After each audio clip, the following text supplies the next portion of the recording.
Crianças com autismo precisam vencer muitas barreiras e uma delas é o acesso à educação, que é um direito básico garantido por lei, mas que na prática e na maioria das vezes não é assim que funciona, né? O tema do programa de hoje é Direito das Crianças com Autismo na Escola.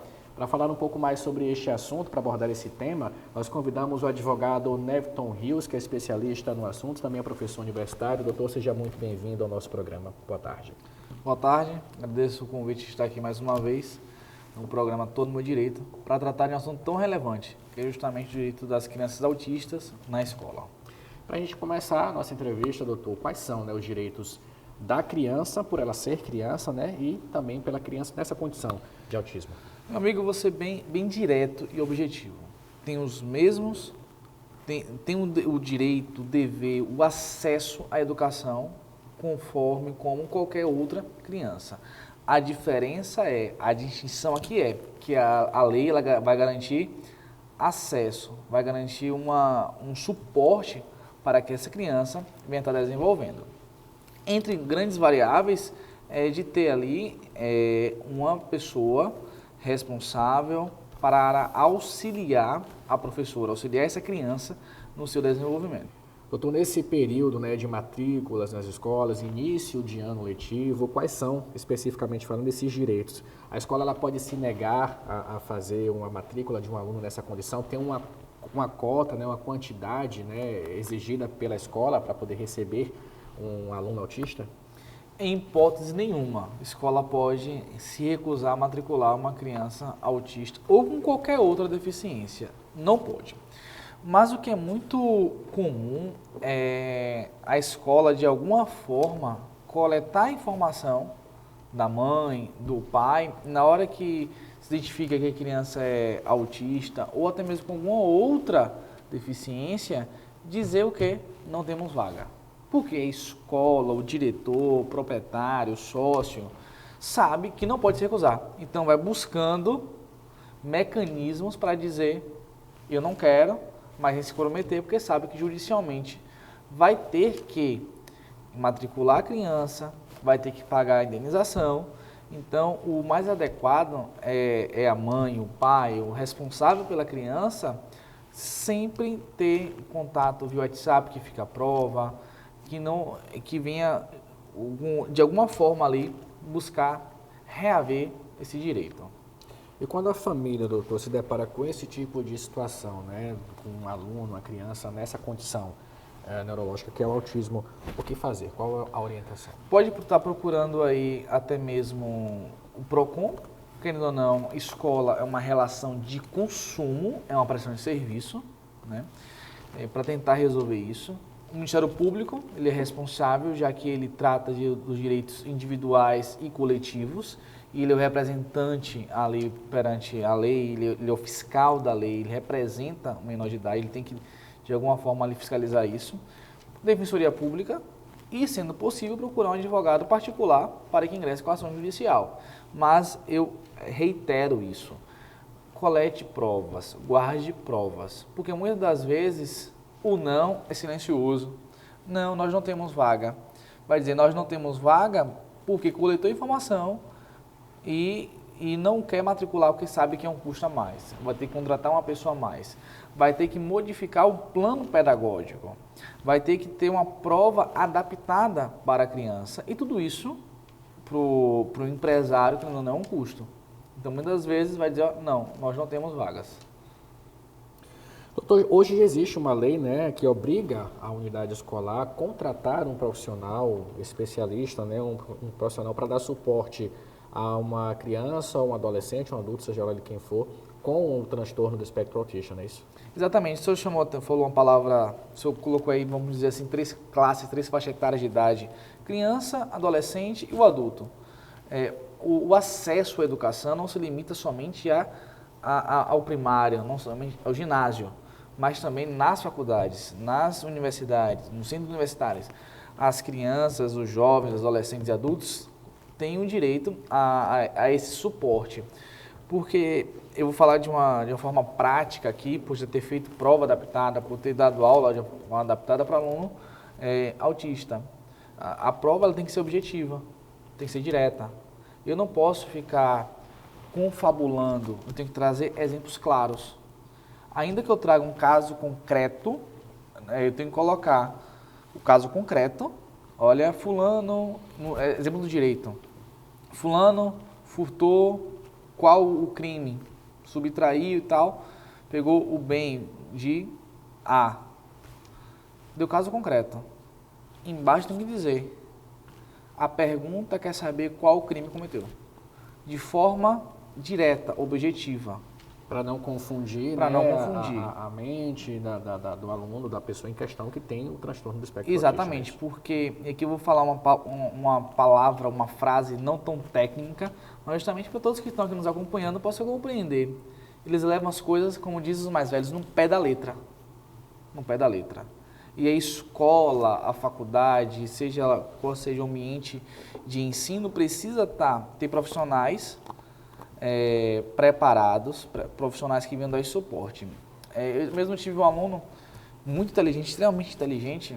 Eu estava dando aula, ele ia para trás de mim no quadro, ficava no quadro e ficava conversando, pensando, rabiscando assim com a mente. Depois me perguntava, prof, isso aqui é o quê? Eu não posso interromper, eu tenho que dar o suporte a ele para que ele venha ter um desenvolvimento adequado. Doutor Neviton, a lei também fala sobre a criação de um plano de ensino individualizado para os estudantes, né, com o espectro autista. Exatamente, porque nós temos, eu vou usar outra fala dos mais velhos, cada cabeça um mundo. Cada cabeça um mundo. E dentro da neurodivergência, a psicologia, a psicanálise, vai dizer que os psiquiatras que cada neurodivergência é uma, nenhum autista é igual ao outro. Então precisa ter um plano individualizado. As crianças, adolescentes, adultos com autismo, eles gostam de, não apenas gostam, mas necessitam de previsibilidade. Não havendo previsibilidade, pode, e aí a palavra que se utiliza é desregular. Já pode gerar ansiedade, pode entrar em uma crise e pode gerar problemas de até mesmo de não querer mais fazer da continuidade do ensino, trazer algum bloqueio. Então precisa ter um plano de ensino que seja discutido. Os pais, os tutores, eles têm o direito de requerer esse plano individualizado. Tá, esse aqui é o plano da escola. Tá, mas cadê o plano do meu filho? A lei exige. Não, a aplicação dele vai ser dessa forma. Além do trabalho de classe, coletivo, vai passar um trabalho suplementar para que ele possa compreender, ou seja, que tem que ter previsibilidade e, consequentemente, individualização. Em relação ao uso de material didático, deve ser um material adaptado, pode ser um material já usado pelos alunos que não têm o transtorno do espectro autista, doutor? Prova, teste, avaliação tem que ser adaptado e trazer uma linguagem clara. E aqui eu não trato de fazer de mais fácil. Não, eu posso manter o mesmo nível de cobrança, mas eu preciso trazer um material adaptado, com maior clareza, com maior facilidade de compreensão para aquela criança, adolescente ou adulto. Doutor Neviton, a gente vai para um rápido intervalo. Na volta, vamos continuar falando sobre esse tema que é tão importante, né? Principalmente nesse período de início de ano letivo, os direitos da criança autista na escola. Não sai daí que o Tô no Meu Direito volta já já.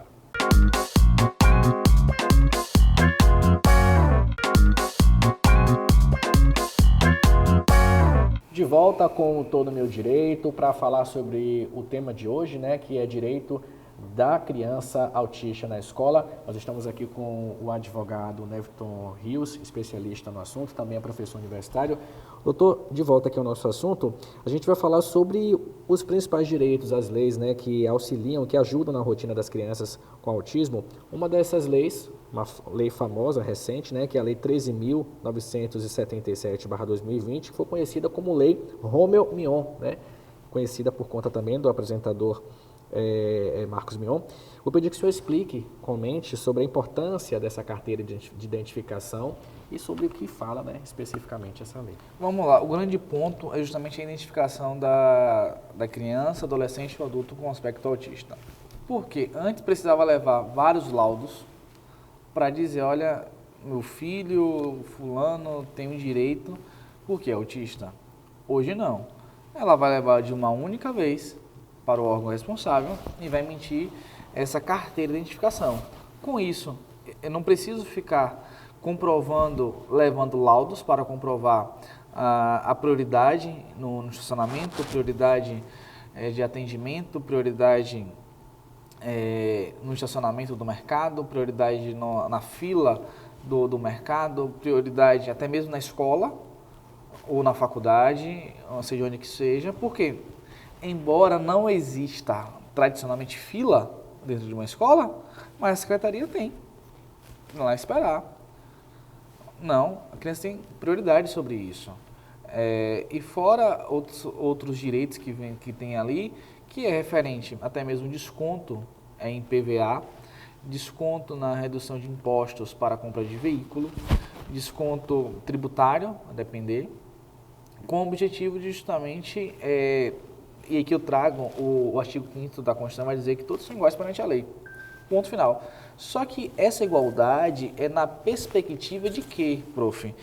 É de reconhecer a desigualdade de alguém. Então, vem a lei para criar um suporte para que venha tornar as pessoas iguais. Então, eu reconheço a desigualdade no primeiro momento e depois eu vou criar suporte para que ela possa discutir, competir, concorrer em pé de igualdade. E aí se vem cotas, é por isso que nós falamos das cotas, né? Cotas de negros, cotas de deficientes e afins, com esse objetivo. E também nós não podemos deixar, porque infelizmente ainda nem todo mundo sabe, nem todo mundo conhece, que as crianças, as pessoas com aspecto autista têm direito ao BPC Loas, né, a receber um salário ali, justamente por conta de todo esse custo com psicólogo, psicanalista, psiquiatra, neuro. Então, tudo isso acaba gerando um custo a mais. Então, o Estado, ele reconhece, então eu não preciso mais ingressar com minha carteira de identificação, eu não preciso judicializar para provar um direito. Não, eu já tenho um direito sobre isso. Se alguém me negar o direito, eu não vou agora buscar provar que eu tenho direito. Eu vou buscar a execução desse direito. Entendi. Doutor Neviton, inclusive a lei brasileira de inclusão com pessoa com deficiência, né, também é muito falada, é muito importante, mas o que ela diz sobre as pessoas com autismo? Vamos lá. De forma direta, ela não diz nada. Agora, a lei que o senhor citou agora há pouco, ela vai igualar as crianças autistas, as pessoas com autistas, são semelhantes, são idênticas às pessoas com deficiência. Então, os mesmos direitos que tem lá no Estatuto da Criança, no Estatuto da Pessoa com Deficiência, tem os mesmos direitos. É importante mencionar isso, e todo mundo hoje se tornou de alguma forma especialista em direito constitucional. Nós vemos aí de alguns anos o STF aí no ápice da mídia, seja as mídias tradicionais quanto as mídias mais modernas, sempre falando, e nós ouvimos falar diversas vezes, direito fundamental, aquilo que é essencial. O artigo 5º da Constituição vai dizer o seguinte, que tratado internacional aprovado com quórum de emenda tem força de emenda à Constituição. E nessa perspectiva, o direito das crianças ou das pessoas com deficiência é direito fundamental, tem a mesma força normativa de uma emenda à Constituição. Eu não entendi ainda, eu tenho de uma forma hierárquica, eu tenho a Constituição e eu tenho as leis infraconstitucionais. Aí vem lei federal, lei estadual e lei municipal. Entretanto, essa lei que trata os direitos das pessoas com deficiência tem o mesmo nível de hierarquia da Constituição. Porque ela é um tratado internacional que foi de direitos humanos, que foi aprovado com quórum de emenda à Constituição. Então, Em hipótese nenhuma, eu não posso ter procedimento particular, procedimento administrativo municipal, estadual e federal que contrarie esse estatuto. Então, as pessoas com deficiência e tantas pessoas com autismo têm prioridade, não pode ter seus direitos. Ah, é uma lei estadual, é uma lei federal que viola, não pode. E no caso dos autistas, doutor, quais são os direitos em geral que podem passar despercebidos? A gente sabe que nem todo mundo conhece, né, os direitos que tem no nosso país. No caso dos autistas, quais são esses direitos que podem passar despercebidos? Vamos lá, alguns pontos eu já trouxe aqui. Desconto no IPVA, o carro é um custo alto, nós temos até mesmo a isenção dos impostos federais, na compra de veículos novos, eu vou ter até mesmo direito à prioridade na secretaria, mas eles não sabem. Eu tenho direito ao BPC Loas, direito ao plano de saúde. O plano de saúde ele não pode recusar, eu não quero, eu não aceito. Os planos de saúde, infelizmente, eles dificultam, porque o custo é alto, o custo é caro, mas judicialmente você pode reaver. O Poder Judiciário está lá para, eu digo da seguinte forma, tanto para proteger de uma forma, quanto também para reaver os direitos. Como é assim? Olha, foi negado. Mas judicialmente, o judiciário, o juiz, ele vai determinar, faça sob pena de multa, sob pena de indenização. Então esses são alguns direitos aí que muitas vezes passam desapercebidos. E até mesmo na escola, principalmente quando nós tratamos de pessoas de baixa renda. Não tem acesso à informação, não se tem, a informação não chega clara, mas seu filho, que está na rede municipal, na rede estadual, também tem o mesmo direito de um aluno que estuda na escola particular. O município, o estado, ele tem a obrigação de fornecer um professor, como queira chamar, um professor só para isso, ou um estagiário, um psicólogo, um psicopedagogo, para auxiliar o seu filho, a sua filha, o seu tutor ou sua tutora. Ou melhor, seu tutelado. Nessa perspectiva, a criança na rede municipal, na rede estadual, na rede base, também tem o direito a ter uma prova adaptada. A escolinha de bairro também tem. Não é só as escolas grandes, não é só as grandes estruturas empresariais que têm a obrigação. Não, tem o direito sim, tem o direito sim. Da mesma forma que o custo de um café, quando você serve para o pai, para a mãe, na hora de fazer o contrato, que está lá já na mensalidade, o custo também tem que estar. Então, eu não posso pegar, não, mensalidade para todo mundo é R$500, mas para o seu filho que tem autismo é R$1.000. Não, tem que estar rateado para todo mundo pagar o valor igual. Entendido. Para a gente finalizar, doutor, nossa entrevista, qual a orientação que o senhor deixa, né, para quem está em casa nos acompanhando, que tem filho autista, amigo, parente, enfim, e que está nesse momento com algumas dúvidas, né, que foram inclusive esclarecidas aqui no nosso programa? Vamos lá. O primeiro ponto é... Durante muitos anos eu sempre recomendava o quê? Na dúvida, procure um advogado. Procure um advogado, procure o PROCON. Mas hoje eu também acabei mudando um pouco esse discurso, né? Diante das ferramentas que nós temos de inteligência artificial. Coloque o problema, a situação que o seu filho passou no chat GPT ou alguma IA. Lá ele já vai lhe dar um diagnóstico. Não, meu filho tem direito a procurar um advogado para ver como é que se resolve isso. Para você saber do seu filho, você pode também mesmo colocar lá quais são os direitos do meu filho. Meu filho passou por isso na escola, ele tem direito algum direito a mais para isso, então isso vai lhe dar um grande suporte. Eu mudei a minha orientação sobre isso justamente por conta do avanço. E a tecnologia, ela está aí para nos ajudar tanto as empresas quanto as pessoas de forma individual, todo mundo. Então, busque essas informações, você vai ter com clareza, e isso vai ajudar tanto você quanto seu filho, seus familiares. E posteriormente procurar um profissional, né? Procurar um profissional, porque às vezes não é incomum as informações virem trucadas, mas pelo menos você já vai ter uma noção ali de alguma coisa. Doutor Neverton, muito obrigado pelos esclarecimentos, por ter aceitado o nosso convite e até uma próxima oportunidade. Muito obrigado. Até mais. O nosso Tô no Meu Direito fica por aqui. Acompanhe a gente também nas redes sociais, @TV Feira. Lembrando que este programa vai ser reprisado na quinta-feira, a partir das 2 da tarde, aqui na TV Feira, canal 2.1. Eu aguardo você. Tchau, tchau.